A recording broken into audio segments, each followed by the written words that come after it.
This is Alfred's Premier Piano Course, Lesson 2B, and I'll be playing Rhythm Mania on pages 12 and 13.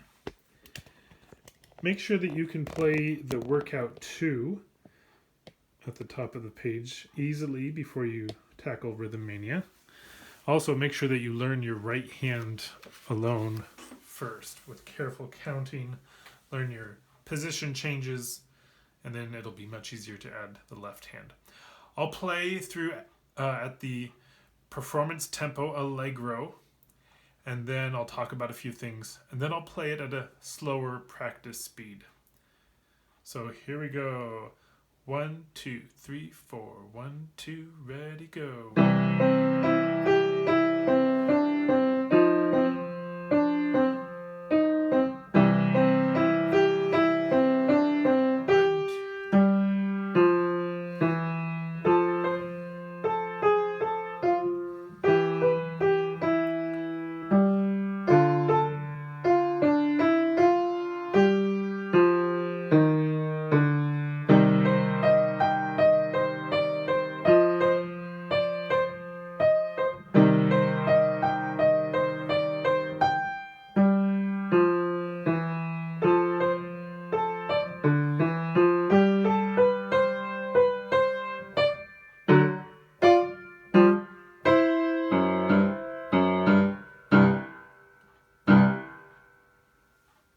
All right, so it's a fun, fast, rhythmic piece.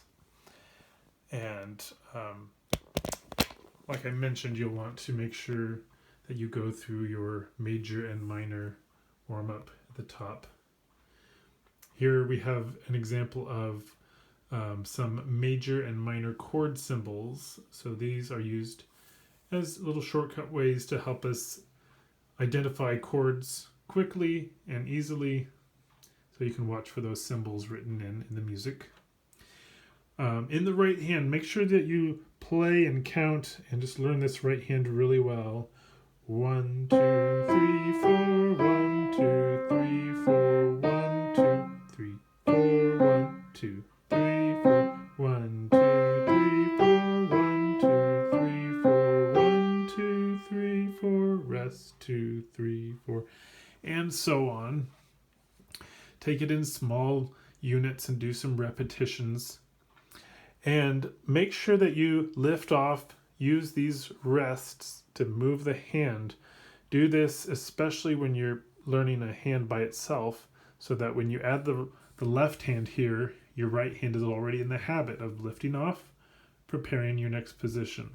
Sometimes you have more time than others. Here you have one count, but it's not a very big move. Here, make sure we lift off on the half rest, prepare for the F here. We have more time, this whole measure. Make sure to lift off and prepare that position change. Always do that even when you're playing one hand by itself, because when you add the other hand, you're going to be thinking about what you're doing here, and you want to kind of have created that automatic movement in your right hand that it just kind of knows what to do here, so that it can be preparing. That's a really important skill to build, and this is a good piece for helping with that because there's several right hand position changes. Also in the right hand, we see these pairs of notes with the accent and then the staccato. So these little 2-note slurred groups, make sure to play those with a drop, lift, sorry.